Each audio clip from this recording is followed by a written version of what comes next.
Malek e Naum estavam em silêncio, observando Noemi, Ortiz e Muniz trabalhando no corpo. Então Naum perguntou: "Você sabe o que atacou aquele homem, ou melhor, o que sobrou dele?" "Sei sim, e logo tudo isso vai ser esclarecido." Ortiz mostrou as lacerações para Noemi e perguntou: "Se você fosse teorizar esse ataque, doutora, como descreveria?" "Vocês dois me achariam uma louca se eu dissesse o que penso." Muniz pôs a mão no ombro dela e disse: "Vá em frente, doutora. Compartilhe sua teoria." Noemi observou os dois e compartilhou a teoria. "Já que insistem, esse pescador foi atacado por baixo. Provavelmente estava pescando. Foi puxado pelas pernas e arrastado para o fundo. As marcas na perna que sobrou mostram isso. Ele não lutou. Não teve chance. Foi arranhado e mordido com muita violência. Eu diria que quem fez isso estava com raiva. Vejam essas perfurações. Ele foi agarrado pelo tronco, depois de ter os braços arrancados. Quem o segurou cravou as garras, perfurando suas costelas para mantê-lo preso. Depois arrancou os braços. O pescador foi apertado a ponto das garras perfurarem o pulmão, enquanto ele era mordido várias e várias vezes. E tudo isso foi feito por uma única criatura, um tubarão. Mas, para fazer tudo isso, ele teria que ter braços e mãos com garras, ser inteligente e, por algum motivo, estar com raiva. Mas isso é impossível, pois tubarões não têm braços e nem garras e não são inteligentes a nível humano. Bem, acho que chega de loucuras, não é?" Muniz sorriu e perguntou: "Você acredita que existem espécies marinhas não documentadas pela humanidade?" "Sabe que sim. Conversamos sobre isso ontem à noite. Sabemos muito mais sobre o espaço e muito pouco sobre os oceanos. Então é muito provável que haja espécies não documentadas, mas nada como um tubarão com braços e garras." Ortiz então disse: "Porque você nunca viu não quer dizer que não exista. Esse corpo é a prova de que tal criatura existe, mas não podemos apresentar isso para as pessoas. O que chegará até elas é que o homem foi atacado por um tubarão." Noemi encarou os dois sem acreditar que levaram sua teoria a sério e então perguntou: "Por que eu acho que vocês sabem de algo que eu não sei?" Muniz olhou para ela e respondeu: "Porque sabemos, minha querida. Mas vamos encerrar por aqui. E depois de examinarmos o outro corpo, vamos contar o que sabemos." O professor e Noemi deixaram Ortiz ensacando o corpo e foram até onde Naum e Malek estavam. Naum então perguntou: "Então, a que conclusão chegaram?" "Ataque de tubarão." Noemi respondeu curta e grossa. Ainda estava irritada com o irmão pela vergonha que a fez passar. Quando Ortiz terminou, seguiram para a praia de Guarita. O outro corpo estava em pior estado. Só tinha o tronco e a cabeça. O professor, Malek, Ortiz e Naum observaram quando Noemi examinou o pescoço do cadáver, localizando as guelras. Malek, Ortiz e Muniz se entreolharam, e ela comentou percebendo a cara deles: "Deixa eu adivinhar. Esse cadáver e o outro da praia de Torres não são humanos. Afinal, humanos não têm guelras." O professor Muniz se aproximou dela e disse: "Tem razão. São híbridos de humanos com sereias ou tritões." Noemi franziu a testa e olhou para Naum, que não disse nada. Apenas abaixou a cabeça, evitando olhar para ela, que conhecia aquela atitude dele. Era como ele reagia quando era pego de calças curtas. Noemi se levantou e ficou olhando para os quatro e por fim perguntou para Naum: "Você sabia disso?" "Não até hoje de manhã," ele respondeu, olhando para Malik. Ela então foi até o professor e perguntou: "Conversamos sobre tantas coisas ontem à noite. Por que não me falou disso? Achou que eu não acreditaria?" O professor se aproximou dela e respondeu: "Eu queria explicar isso com todos juntos, como agora. Se pudermos ir para outro lugar, eu me sentiria mais à vontade." Noemi olhava para ele e para Ortiz e riu, o que deixou todos confusos. Ela então falou, voltando até o corpo e o examinando: "Eu pensei que estava louca quando vi aquela criatura. Aquilo era surreal demais para ser verdade. Agora, vendo esse cadáver e o outro, tudo faz sentido. A criatura que atacou esse e o outro híbrido é o homem-tubarão, não é verdade? Uma criatura metade gente e metade tubarão. Muito forte, com garras nas mãos, uma cabeça de tubarão com mais ou menos 2 metros. Agora, juntando tudo isso a essa vítima, as peças se encaixam. Ele agarra suas vítimas com as garras para garantir um ataque bem-sucedido. Esse híbrido, comparado a ele, é pequeno, uma presa fácil. As perfurações nas laterais é onde ele crava as garras para prender a vítima. Os arranhões ocorrem antes delas serem pegas.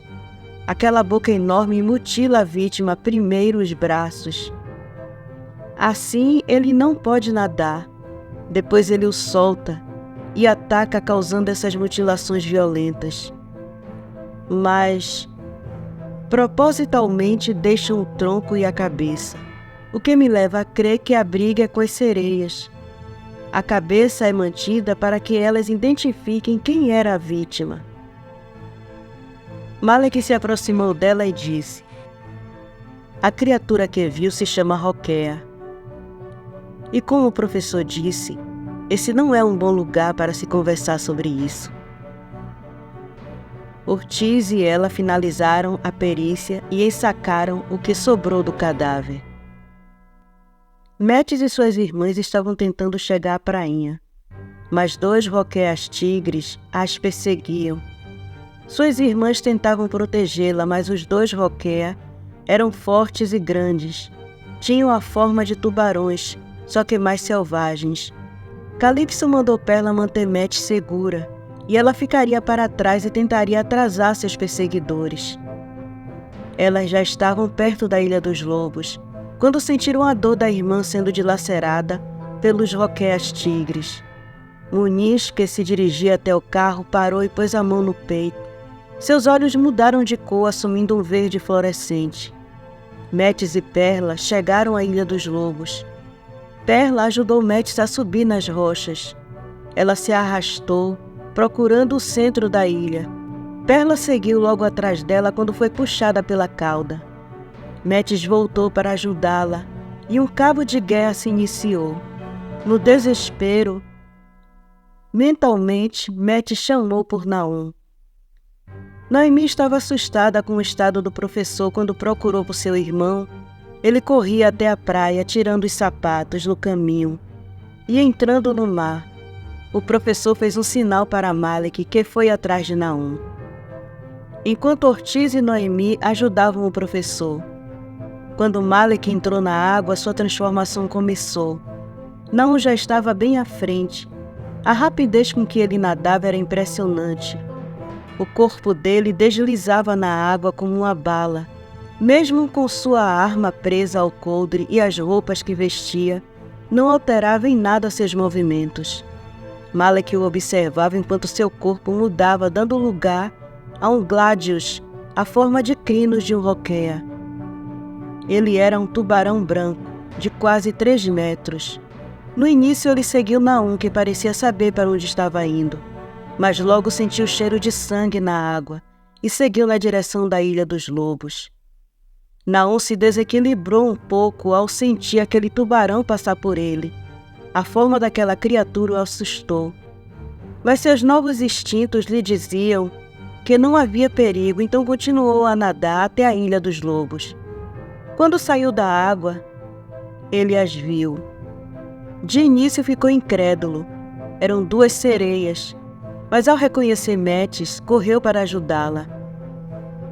Ele entrou na água e viu com horror o animal que mantinha a cauda da sereia segura em seus dentes. Aquilo parecia um tubarão-demônio de tão deformado. Ainda assim, ele esmurrava aquela criatura, tentando fazê-la soltar a sereia, que perdia muito sangue. Um outro tubarão semelhante àquele o atingiu, o jogando contra as rochas da ilha. Mas quando foi abocanhá-lo, o tubarão branco que havia passado por ele agarrou o demônio marinho com suas garras e abocanhou sua cabeça, o levando para o fundo. Sem opção, Naum sacou sua 9mm e descarregou na cabeça do demônio, que se debateu, e aos poucos foi soltando a cauda da sereia e afundando na escuridão do oceano. Naum estava com diversos arranhões pelas costas e nos braços, que sangravam, mas ajudou Metis a tirar a irmã da água. A cauda de Perla estava gravemente ferida, e ele não sabia o que fazer e nem como conter o sangramento. Vendo sua preocupação, Metis disse: "Nosso irmão saberá o que fazer. Só precisamos chegar à praia." Naum pegou Perla nos braços e se jogou na água. Metis o acompanhou. Ele nadava o mais rápido que podia, mas ainda assim era lento com Perla nos braços. Foi quando o tubarão branco começou a se aproximar. A criatura começou a nadar ao lado dele e estendeu os braços. Naum entendeu e entregou Perla para ele, que a pegou e nadou rápido para a praia. Ele seguiu logo atrás, sendo seguido por Metis, que nadava ao lado dele. Ao ver os ferimentos dele, ela segurou em suas mãos e o parou, afundou na água e o beijou. Naum correspondeu, e enquanto se beijavam, a água ao redor deles percorria o corpo de Naum como se fossem raízes, e ao passar por seus ferimentos os curavam. Quando ela terminou de beijá-lo, ele estava como antes de entrar na água, nenhum machucado e nenhuma dor. Quando chegaram à beira da praia, Malik rugiu e o professor saiu do carro e correu até ele. Noemi e Ortiz foram atrás dele e, ao chegar perto, Noemi congelou ao ver aquele tubarão meio homem com uma sereia nos braços. Ortiz tirou seu casaco e cobriu o corpo de Perla e gritou para Noemi: "Traga o carro de seu irmão até aqui. Precisamos tirá-los daqui." Ela levou alguns segundos processando toda a cena, mas voltou à realidade e correu até o carro. O dirigiu em marcha ré até perto da beira, quando viu Naum sair da água com uma outra sereia nos braços. Ela observava tudo pelo retrovisor interno e viu todos subirem no fundo da 4x4. Naum, o professor e Ortiz cobriram os 3 e depois Naum assumiu o volante. E quando todos estavam no carro, ele perguntou ao professor: "Para onde, professor?" "Para a fábrica abandonada na praia do cassino."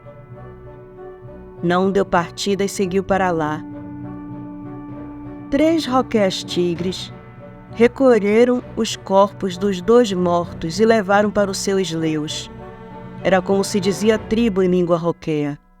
O isleus dos tubarões-tigres ficava na Gruta da Lamoa, em Fernando de Noronha. A morte de um deles foi causada por um híbrido, usando uma arma. As marcas das digitais dele estavam por toda a cabeça do roqueia. Elas brilhavam. O líder deles, um Chamos, uma forma pré-histórica de roqueia, se enfureceu. "O que aconteceu? Quem daqueles bastardos revidou?" "O escolhido de Metis, meu senhor. Ele revidou." O Chamos, que se chamava Abismo, apertou os dentes em fúria. A futura rainha dele já havia escolhido um parceiro para sua nova prole. Aquilo não iria acontecer. Ele não permitiria. Ela pertencia a ele, e a nova prole que ela iria gerar seria a dele.